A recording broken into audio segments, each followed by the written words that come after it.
he said, "Oh, we had to manage minutes." Now, my question is, you are going to drop 2 points here. Are you worried about your midweek Champions League game against Bayern? Like, that No. is crazy. You cannot, like, so basically, what that means is he has come with a pre planned list of subs, and despite looking at game state, he decides to go ahead with it. Now, what does that say about him as a manager?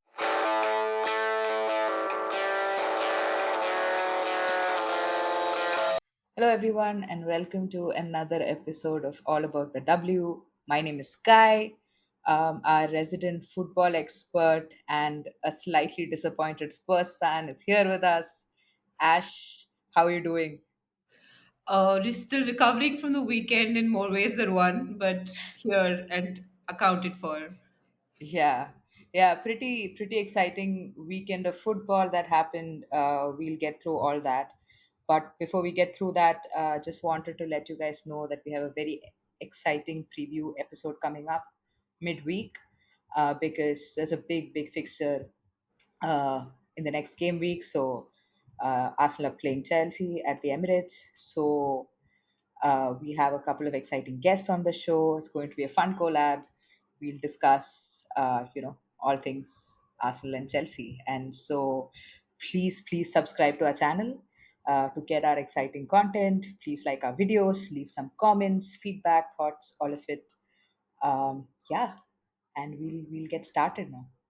So, Ash, where do you want to start? Should we start with the first game, the Villa versus Brighton game? Yes.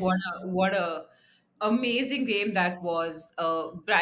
It was 4-2 to Brighton, and the goal scorers were Daly, who had two goals, and then Paris, Bremer, Kirby, and Agimayang. Uh, I don't know how to pronounce that. Got the Brighton goals, and Thomas had a straight red, and Poppy Pattinson had two yellows. What did you think about this game? Oh God, it started like it was all Brighton in the beginning. I think I mean, the goal that Brighton conceded, the one that Villa scored, was like slightly against the run of play, because Brighton are still like they're very fixed on playing out from the back, right? And as are many other teams in the WSL, and obviously playing out from the back cost them again this game. And I think it's going to be something we're going to see that happen quite a bit because they are under a new manager figuring things out. So it's going to happen, but hopefully they'll consistently sort of get better at it. But yeah, Villa really came into the game after they scored the goal. I think after they scored the goal, Brighton immediately scored. It was literally like the next kick of the game that Paris scored right after Daly's first goal. But yeah, I mean, generally, I thought it was an exciting game, something that kind of reminds us that these mid-table clashes are going to be very exciting this season because, like I would say, teams like Liverpool, Villa, Spurs, they sort of all and Brighton are all on a similar level, at least as we see it right now. So yeah, it's going to be exciting. And as far as like Villa are concerned, I felt, yeah, I'm a little unsure about that team because I think the primary problem is, especially in the Villa midfield, I think the primary problem is that Missibo Kearns has not come into her own. Like she had a fair bit of playing time at Liverpool last season, but this season, I like all the three matches, she's not really shown as we know she can. She's an excellent player, but that like Jordan Nobbs as a holding midfielder, I'm not very sure about it. So it just feels a bit lightweight. Like Kenza Dali, of course, had a decent game, and she is an exciting, like an excellent player. But yeah, there's something about the midfield that feels a little off from a Villa perspective. Yeah. You Yeah. know, What about you? I tend to agree with you about the Villa midfield in general, but I would say that just in this game, I think Villa, it was a tactical decision also to like have a mid block and seed the midfield a little bit like I think Villa expected Brighton to have the ball and play on the counter, and so they sort of like sat back just a little bit, and it was a tactical decision which I think worked for them, especially with the first daily goal. But and in the second half, I think that it was it until the card it was all Villa. Like it looked like Villa were the more likely to score. They had the better chances. They had a lot of the possession as well. So I thought that like it was a pretty like 4-2 is a slightly deceptive score line because it hides the fact of how close this game was, like you said. And I thought when they were a person down, also Villa played really bravely. Like they didn't just sit back and like park the bus; they tried to convert. But they were unable to convert, and that's been a problem for them in the previous game as well. Uh, so maybe they might want to work on that. I thought for Villa that Pattinson had a really good game, like her. Sorry, not for Villa, for Brighton. Pattinson had a really good game. Her aggression is quite commendable. But like with young players, I love the fact that they're aggressive and they want it and they're hungry and stuff like that. And that battle on that side with Pattinson was amazing. But like I will say this, that like somebody should speak to her, because this is the second time I'm seeing her concede a needless card, because she's arguing with the ref, or she's like committing like a stupid foul, or having a argument with another player. So someone needs to like sit her down and be like, you're young and it's great to have all this aggression, but there's a way that you can channel it as well. Just because I'd hate to see her lose that aggression because somebody Hmm. talked to her, but at the same time, like just tone it Yeah. down a little bit. It's also, I think, the second straight, like she actually got a straight red last season, if I remember correctly. It was like by the touchline where she kicked a player. I think she got a red. It was like a retrospective red or something. Or I think, oh no, the lines person actually saw her kick the other player. Like it was really bizarre. It's just like straight up violent conduct. So you see that you have that, that energy in her. So yeah, definitely, because like you said, she combined with Jocelyn Karabali so well on that left hand side. They both had like wonderful game. Had a wonderful game. So yeah, she's exciting. She's really confident. She's good at taking on players and things like that. So yeah, a bit of regulation there would really take her a long way, surely. What did you think about the red card though? Like Thomas, was it a straight red for you? Was it a pen for you? Honestly, it was really soft for me. Like I thought it was soft, but then again, the problem I have with all these games is the camera work is so bad. Like either it's like super zoomed in, or it's just like vaguely zoomed out but to the side, and it's just like somebody needs to work on the camera work, because I didn't see it. Like it happened off the ball, right? The penalty. So like Yeah. I honestly couldn't see it, and when they did the replay, to me, it looked like that who was it, Seki? Was it Seki, I think, Sek- okay, who yeah, it was sick. backed into Seki. I feel like she backed into Thomas, and I felt like uh, I don't know. It felt like it was a little bit constructed, like she fell Yeah, very easily. And but yeah. I will say this: they didn't show us another camera angle. Like if you show another camera angle, at least like fans can say for sure if it was a soft pen or not. I honestly, at this point, we can't even make a deliberate like an analysis of whether it was a pen or not, because they didn't show us anything but a really bad camera angle where you can't see the elbow. Yeah, yeah. No, I felt from. I mean, of course, again, I'm talking about it from the perspective of having that single perspective, right? Like just the one camera angle. It felt like Thomas just like got in her way. It felt more like a body check. And Seke is kind of short. I don't think it was an elbow to her face, but I do think the elbow did go near her face. That's what I could understand. But I don't think it was intentional. So for me, it was a yellow and a pen. not like a straight red and a pen. Like that was, I think, too harsh.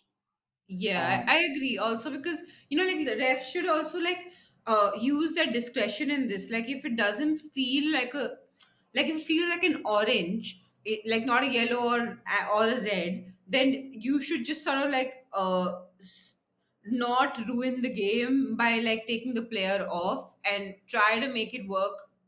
Like, obviously, if it was an obvious red, then you can't say anything. But I think referees yeah. can use their discretion really well in games like this and sort of make it work out. I mean, in general, I felt like the refereeing in this game was slightly poor. And Brighton obviously benefited from it. um, yeah, Yeah. that's all you can say about the refereeing. Yeah, I think. I mean, it was not the only game where the refereeing was poor, right? Like even in the Spurs Liverpool First game, game. let's maybe like move on to that now. Um, Another game where the refereeing was not great, and whenever that happens, one team tends to benefit more than the other, unless like the referees is like handing out cards for fun. But yeah, I mean, Liverpool Spurs game. Uh, like Ash said to me earlier, Liverpool scored 5 goals, although the score line was like 3-2 to Liverpool. Goals from own goal from Tyrell Hines and Gemma Bonner for Spurs, and Capox Hobinger got a brace. So Hobinger with like an absolutely insane free kick. Yeah, so let's get into it, Ash. Like, tell me your thoughts on how Spurs played, what about Liverpool looked good, My God, what about Liverpool looked good? That free kick. My God, if anyone has the time and if you haven't seen the free kick yet, please just do this, do yourself a favor and just Google the highlights, YouTube the highlights, whatever, and just watch that free kick. The difference between the two teams for me was just about 2 minutes or 1 minute before that. Spurs got a free kick just outside the box. And like the difference in and it was in the almost in the exact same spot, like mirrored. It was a bit to uh the left. Yeah, yeah, yeah, yeah. so it was like it was so the difference between the two teams is exactly in the way in the approach of them taking those two free kicks. It's So Mary one. Fabingas' right foot is the difference. Yeah. My God.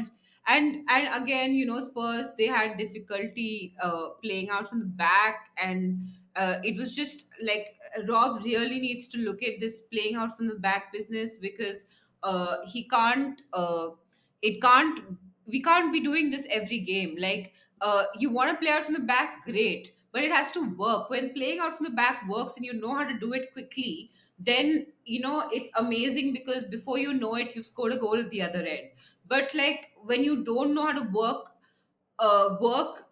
considering the opposition's press, and I say I thought that Liverpool pressed really really well. Yeah. Especially in the So first half. Like I yeah. thought their press was so well coordinated. Like you could see how much Spurs were struggling with it. It's really Yeah, well done. exactly. So like, really, Rob really needs to look at this. And like, the thing about Spurs is, I've always worried about them in defense, but I've never had to worry about them in offense. But in this game, until like the 85th minute when I checked, there was only one shot on target. I mean, Mm. both the goals were also own goals, so they were not technically shots on target. So I think the second goal has been given to like Claire Hunt. Yeah. Claire Hunt, which means two shots on target, technically, very technically.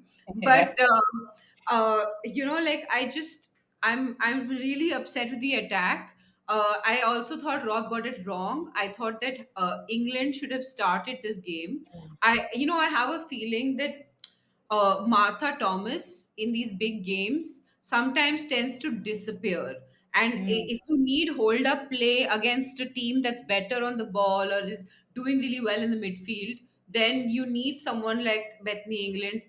Like, the transformation of that team when it became like a 4-4-2, and you had Thomas and England up top. it was just phenomenal. So I kind of hope that Rob either tries to. I know he tried this last season with one in the nine and the other in 10. It didn't work out, but I think that in the big games, start England. She has the Yeah. experience. She knows what to do. She can hold up the ball. Just start her. Yeah, I agree. I think when I look at the Spurs team, I feel like between Sumanen and Spence, I think they are the best playmakers in that team, like centrally especially. And I don't know, I haven't seen enough of Oros to like comment on her, but Sumanen and Spence especially are really really good. So yeah, trying out England in the 10 or Thomas in the 10, it doesn't, like when you have players who can do a better job of it, it doesn't make sense. But like a flat 4-4-2, like you said, might actually be like the way to go. Yeah, and I think in terms of like Liverpool, the press was really good. I think, yeah, the press is what won them that we got them that first goal. And I also want to like give a shout out to Hobinger, we've already done, but to also Olivia Smith. I thought she is so good. I'm so excited. I was watching. I was again. It kind of reminded me a little bit of this flick that Kafaji did in the Champions League last year, but she did this little flick over the fullback, and that Oh, was I saw that. uh, Yeah. and it's just like, just shows the confidence, and she is not afraid to like go into the box and take a shot. Those things are really important, like when you're a team, like we know that Liverpool rely a lot on like some worldly goals and some set piece action and all of that, but and so when you have a player who's willing to take shots like that, that's just very exciting for that team. Yeah, big shout out to Olivia Smith, somebody to keep an eye out for, right? Yeah, I would also discuss my disappointment in Spencer. Hmm. That first goal, like how does that happen? Like how do you, like, it was not her fault only because just before that, like the ball was sort of like we were in a good position in Liverpool's half. The ball gets passed back. Liverpool are pressing, and Spurs don't know how to play out from the back, and so they sort of pass the ball to her. So there was a mad scramble before that as well. But that pass, it was just such a poor pass. I just like, if we can't, if this goalkeeper can't play out from the back, then maybe we should find another goalkeeper because she's done many mistakes like this in the past Yeah. as well. Uh, Yeah. the January is coming up in a few months. Maybe it's time to look around, do some shopping. Yeah. Let's. Yeah, that's true. Yeah, I thought it was a very weird pass. I mean, she was under pressure, sure, but she tried to go to Ash Neville. She tried to play over But the press, she like to put. wasn't even under that much pressure. Like, it was just a Yeah, weird loose pass. correct. Yeah, yeah, yeah. Yeah, I think she was just trying to go over the press, right? Like she could have Yeah. easily passed to the centre back who was on Yeah. her right side, which she didn't do. She tried to play over the press. So the intention was just to do that, to reach Ashley level, and she just couldn't. Yeah, but I just want to quickly ask you about the midfield that's Rob is playing right now, the Oris Sumanan pivot. And I was wondering what you thought about when Beth England came on, Spence dropped a bit deeper. So, what do You you know, think? I think that I do like Oros, and I think that she's very good on the ball. I think the problem is that the two of them together don't work because Suman is too deep and Oros is too forward. So I just feel like they don't have, like, either they haven't practiced this enough or they just don't have an understanding. And Oros is not a physical midfielder, and I think Sumanen works really well with Spence because they're both very physical players, and they're both slightly deeper. So Rob needs to like tactically sit all three down and be like, okay, how are we going to do this? Or maybe, like, just like, I think we can have a double pivot of Sumanen and Spence and then play Oros in the 10. Because Yeah. think she has the capability to do that. My only issue is whether she'd be able to be a goal scoring threat, which Hmm. we haven't seen evidence of yet. I do think she's Yeah. great on the ball though. Like Hmm. she's some of the passing that she's shown in the last three games will like she's a delicate player. She knows what she's doing. She's good on the ball. She's good under pressure. So yeah, I rate her. I think Rob is just using her wrong. Hmm. Right. Yeah, that's fair enough. I think the one thing that I did notice when it was Suman and Oros in the pivot, I felt like Spence was just like way too isolated. Yeah. Like and she just couldn't get into the game as much as maybe she wanted to. Yeah, that was my reading of it, but yeah, it'll be interesting to see how he sort of mixes things around, because he does have like Oros is new, so he needs to sort of figure out her best position, and that's probably Yeah, gonna I will take say some that time. all the transfer players played well. Like I think Oros has been playing decently. Like she's still learning the system, but I think she's playing decently. Um, another funny thing that I wanted to point out in the Spurs game is that when Raso sort of like pulled her socks down after the injury, like when she was down, we realized that she was wearing Real Madrid shin pads. And I want to ask you, Kai, do you think Spurs are poor? No, Are Spurs are we- not poor, Ash. They're building, I don't know, seven-star hotels and golf courses. Like, they're not poor. Why do uh, our players not have Spurs shin pads? Like, maybe it's maybe like a breakup. She's just like getting over it slowly. That's probably what it yeah. is. She'll get rid of the shin pads like 7 game weeks in. She's like, now I'm finally over it. Listen, if it's a breakup, listen to some Taylor Swift. Don't wear like Real Madrid shin pads. Yeah, But that's a bit embarrassing. Real Madrid shin pads, as the live chat was calling Raso for the rest of the game. Played really like she put in a shift. She was her work rate is excellent. I am very happy with Raso. So shin pads are uh, are a small sin in comparison. Okay, fair enough, fair enough. I'm glad you finally got there. But yeah, another exciting game in the weekend was Leicester Crystal Palace. Oh my god, I was really really happy to see this game. So Ash was obviously watching the Spurs Liverpool game on the side. Sorry, was watching the Spurs Liverpool game, but watching the Leicester Crystal Palace game on the side. And she texted me asking, "Okay, let's place a bet." And we are not encouraging betting on this channel, but she was like, "Let's place a bet. Do you think Crystal Palace are going to score a goal?" And I said, "Yes, they are." And she said that they weren't. And I made some money, guys. I'm so excited. But yeah, Crystal Palace scoring 2 goals, beating Leicester 2-0. Um, really, really good performances from Lexi Potter, Annabelle Blanchard, obviously getting on the score sheet. Everybody, I think Vaya had a great game. Katie Stengel also, I think for the first time, I saw her really getting into the game, had a few chances which she couldn't quite convert. But yeah, it was a good game. I think the one thing that kind of made me like that I was left wondering, especially after the first half of the game, was Leicester's approach to the game. So it's very evident. I mean, we've seen in the last couple of weeks that Leicester are sort of, they're gonna um, sit back a little bit and play on the counter. That's sort of their game plan. But I really expected them to come in firing a little bit this game, because you are playing Crystal Palace, who've just been promoted. So I expected a little more aggression, which they then had to show in the second half after Palace scored. And I just felt like, I mean, this might be a bit unfair, but I felt like it was a bit unambitious from Leicester.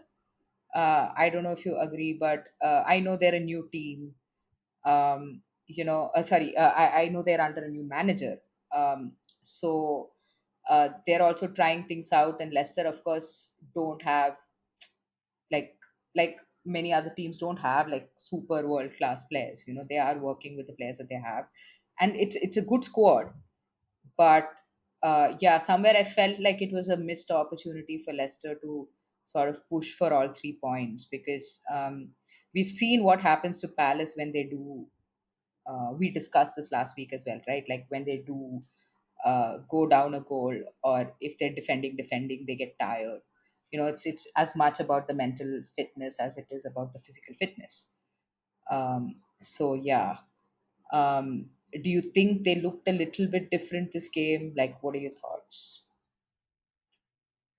No, I definitely thought that Leicester showed a lack of ambition. Like, um, I, yes, Palace showed tactical improvement. Like I finally figured out how Palace play, because I honestly the Spurs game or the Chelsea game gave me no clue on how like Palace actually sets up, because I don't watch the championship, so I haven't seen them in the championship.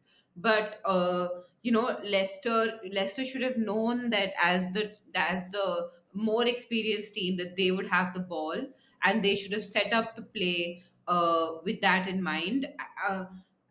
Like obviously Leicester's sit back and counter strategy work stands them in good stead against most other teams in the league, because Mhm. most other teams in the league are better than them.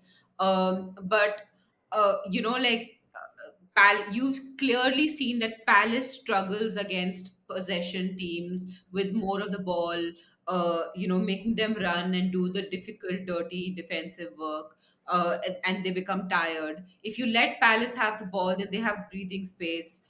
They have time to make it a start and stop game. They have time to sort of break up plays and like foul and do like physical things to sort of like make sure that there's the pace of the game is controlled by them, and that so they don't get so tired so quickly. You should not give them that opportunity. Like if you looked at Spurs and Chelsea, they both swarmed Palace. Like Yeah. it was like a Chelsea infestation in the Palace box. Yeah.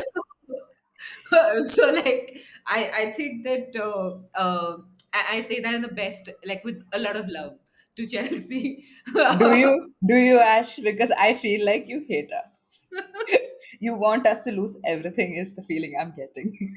Nah, I'm Listen, joking. I mean, come, I don't hate you as much as Arsenal. So You can't. It's in your blood. Like, you can't hate us more than yeah. us. Yes, but uh, yeah, but Palace, coming back to Palace, I think they deserve to win, and I think it was easier for them to win because once they scored, they could sit back and sort of yeah. take a breather. And maybe it would have been different if Leicester had scored, but that was not the case. So Yeah, Rantala missed like a sitter. I think it was in the yeah, eighth my minute. Oh God. my God. It's like Rantala will score from the halfway line, but can't score from inside the box. I'm like, what is that about, man? But yeah, I think I'm really, this is game made me very excited about Palace. Like, I'm now wondering if they can actually draw some confidence from this game, and see, like, you could see them growing in confidence in that first half. Like, even though they didn't score in the first half, it was Yeah, all Palace. yeah, And you could see even in their defensive work after they went a goal up, like they looked like they wanted to be there, whereas in the previous games, like when they go a goal down, a couple of goals down, like you can see like them wearing down mentally, like not going in for duels. you know like we say about, we talk a bit about fitness, but in this game, like at the 80th minute, they were like charging in at players. They were yeah. charging in at like Leicester players. So you see that the physical fitness is there, so much of it is like the mental stuff, and I hope they can like draw some confidence from this game, because now they're in a good position. They've got 3 points. That's a big deal for that team. I think, as far as Leicester are concerned, I thought their best player was probably CJ Bott. I felt like they were using, Palace were trying to use Vaden as like this out ball on the left wing, and I thought CJ Bott. I mean, she was doing a lot of work in that game, like because she had to keep sort of cutting off that, like that channel, like And I think at some point Palace did change strategies. Like they tried to go more centrally during the game, which I think was an interesting shift because Bot was not having it. Like she had an excellent game, but very very excited to see how things play out for Palace. Yeah. Yeah, same here. Coming to my favorite rivals, my beloved rivals, Arsenal versus Everton, nil draw for the mighty Arsenal. Um, Uh, what did at you the say? Emirates, at the At Emirates. Emirates, may I remind everyone? Um, Thank you, Kai, for reminding us. yeah. What do you think? 2 points away from Palace in their third game. What do you think, Kai, about their season and playing Chelsea next? Interesting place for Arsenal to be. Listen, this is like the worst kind of Arsenal. This is like the kind of Arsenal that I do not want to play next week Yeah. Yeah. because, yeah, they, I mean, for Arsenal, it's like this, right? Like for Arsenal, um, it's come to a point where you can almost expect two types of games depending on the opposition. If it's like a mid to lower table uh, team, then they're gonna struggle. Like last week, they really struggled against Leicester. It's a miracle that they did not draw that game. Like Daphne Van Dorsa really saved them. So there is that kind of game, and then there is a game against like teams like City and Chelsea, where they just like literally bulldoze through them. There is that chance because Chelsea did lose to Arsenal for like 4-1 at the Emirates last year, the same fixture. So I am very nervous about next week, but I am trying to focus on our Champions League fixture against Real Madrid for the rest of the week, and then we'll move on from there. But yeah, no, this result makes me nervous as a Chelsea fan, but from like an Arsenal standpoint, like I can only imagine how frustrated Arsenal fans must be because like this is a team that has like this rich history in England, right? Like they were one of the best. They were the best women's team in England, and suddenly to be at this point with this incredible squad, the depth is crazy. Yeah, the names just like all big name players, right? Big personalities, and to see them struggle the way they are against I like a mean, low block. to be fair to them, they've been in Champions League semifinals. They've won the Champions League. They're still a good team. Like they're a Yeah, even now. Like if you were to see on paper, like matches are not fought on paper, but on paper, Arsenal has one of the best squads in the league. I think still. yeah, yeah, I definitely. do you think Jonas Eidevall's job is in jeopardy? I mean, this is a problem that's been plaguing them since last season. They haven't, like the teams they should be beating, like Spurs. I put Spurs in that category as well. Spurs, Leicester, Everton. These are the teams they should be beating, and those are the teams they find it hard to beat. So, do you think that his job is in jeopardy? Yeah, I mean, I think tactically there is that. So there are two things, right? One is a squad issue, the other is a tactical issue, like an issue of tactics. So as far as the squad is concerned, um, like this is something we discussed in our transfers episode, which is we do think that they lack a winger, like somebody who can offer the width that they need because actually I saw this very interesting passing map that Yash Thakur had put up on Twitter, and you could see how close. So Mariona is a player who likes to cut in from the left wing. Beth Mead also likes to like drift inside a little bit, and you could see how Manam, Mariona, and Mead were sort of congesting that area and therefore had like no width at all. Like they were so narrow. And if you're playing like a back five, what you need is width. Width is what is gonna like if you're gonna get narrower and narrower, it's gonna be hard. It's just gonna be too easy for them to defend. And that's what happened in this game. Like Everton, like it didn't seem like they were breaking a sweat in the first half. They were just like chilling and defending. And they also had Like they hit the crossbar once, they also, they could have scored. Arsenal could have dropped all 3 points in this game. So and I generally felt like Everton did a good job. I don't want to say all of it happened because Arsenal were bad. I also think Everton did a really, really good job of disrupting the midfield. So the squad part of it is that where you lack a certain player profile, like a type of player, right? Yeah. And the other issue is Jonas's in-game decision making. So again, I saw this Tim Stillman, who's an Arsenal fan and a journalist. He had put up like a little snippet from his interview with Jonas, where he said, I brought in players. So they are nil-nil down, and they're bringing in players like Leah Walty, who's a defensive midfielder. They're bringing in Leo Williamson, who's a centre back. Bringing in Steph Catley, who's a fullback. And I'm like, why aren't you bringing goal scorers? Like, why aren't you putting more forward, looking players onto your pitch because you're nil-nil down? And he said, oh, we had to manage minutes. Now, my question is, you are going to drop 2 points here. Are you worried about your midweek Champions League game against Bayern? Like, that Yeah. is crazy. You cannot, like, so basically, what that means is he has come with a pre planned list of subs, and despite looking at game state, he decides to go ahead with it. Now, what does that say about him as a manager? There is a clear lack of creativity. Like, listen, I won't put all of it on Jonas.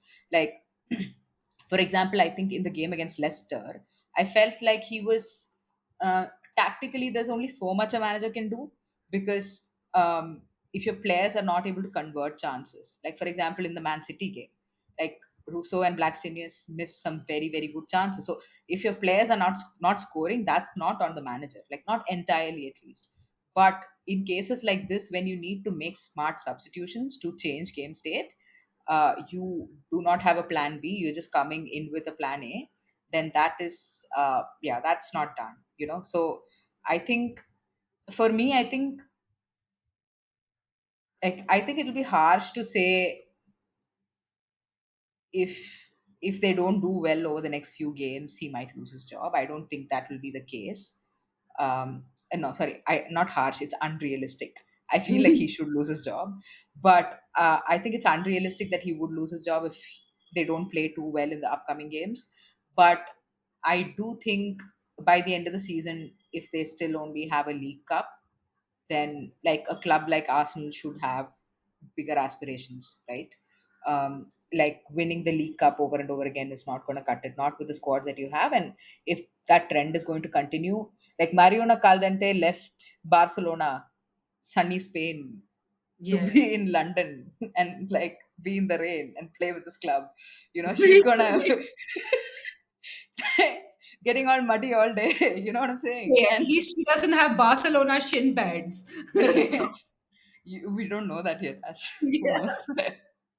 um, no, but players like that are not going to stick around. Like, I don't know. I don't understand it.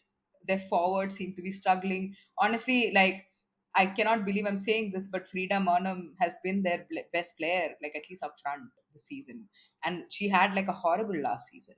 Like my sister, who's an Arsenal fan, every time she would see Monum's name on the lineup, she would be like, "Oh my god, what is Yeah. happening? Why does this keep happening?" And she's suddenly having a good season. I mean, Monum last game was just phenomenal. I thought that Yeah. I didn't see this game because unfortunately I had to watch the highlights.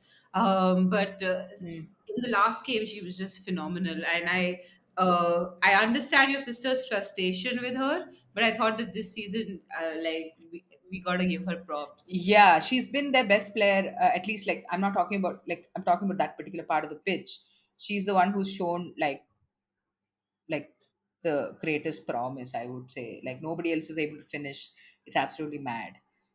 So yeah, to answer your question, I think, yeah, if it's going to be the same story of not winning the league, like at least you got to be in the title race till the last day. Like I Yeah. think that is a bare minimum. uh, and honestly, say if they lose to Chelsea, if it's a big if, but if they do lose to Chelsea on Saturday, then uh, there'll already be chatter of Arsenal sort of dropping out of the title race. It's always too soon. Like if the previous season has taught us anything, it's that it's not over till it's over. Yeah. But yeah, but you can't have that kind of energy around your club, around your players. Like people always talking about how. Yeah, also because this league is also very small, right? So there are Hmm, only or so many games. So, like, within the first 5 or 6 games, if a team gets like a really big lead, then it is hard to catch up. I mean, yeah. the one thing about Chelsea is they always kept pace with City, and so it wasn't. It was because Chelsea didn't drop too many points that they were able to catch up in the end finally. Right. Yeah. Absolutely. Yeah. That's absolutely necessary. I think. And I mean, Champions League. I think they will go at least into the knockout rounds.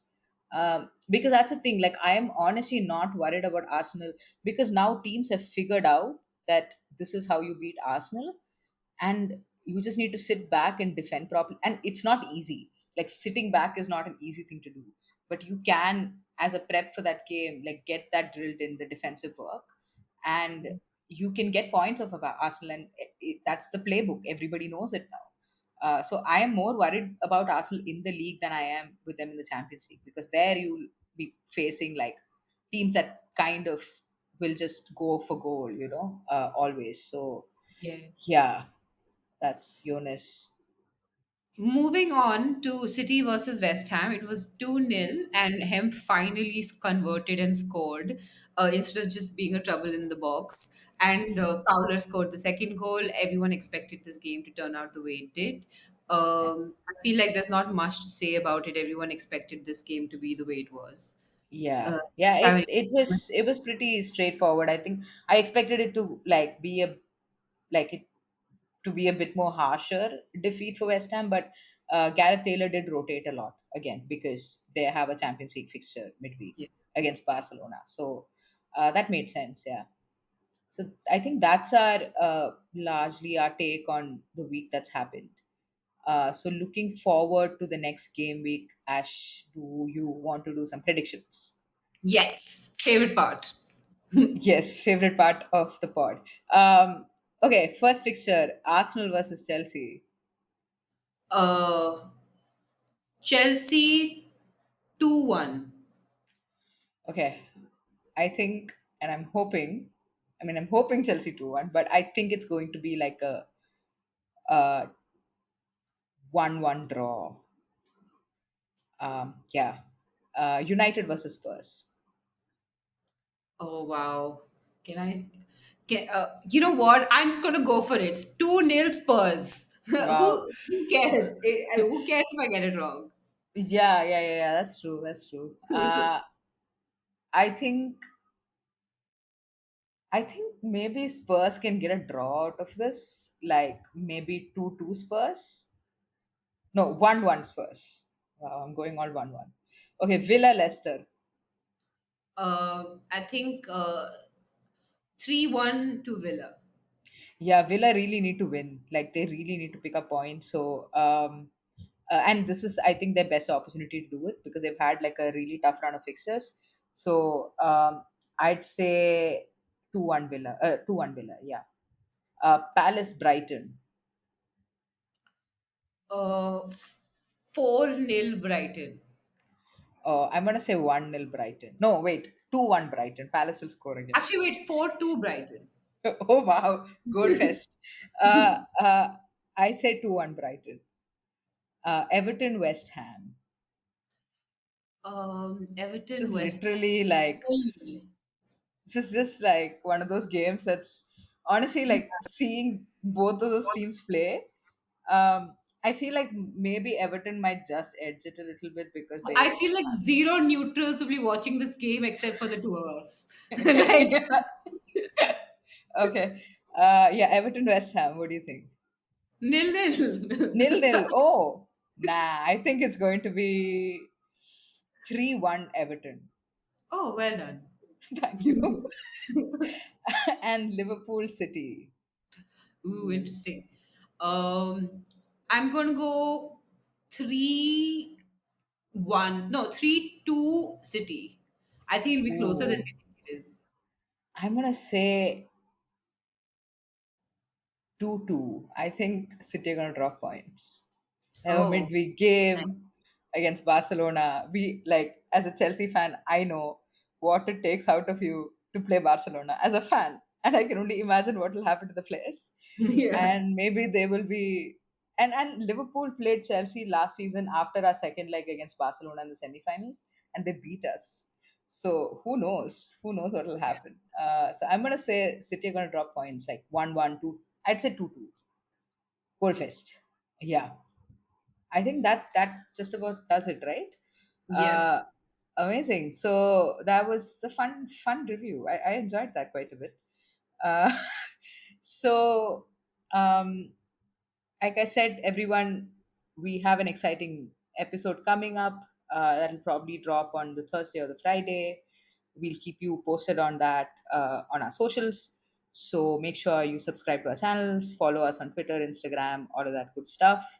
You can find the links to both our Twitter and Instagram on our YouTube channel. So please have a look at that and follow us there. And yeah, we'll come back to you with some exciting preview for the Arsenal versus Chelsea game. See you all soon. Bye bye. Bye bye.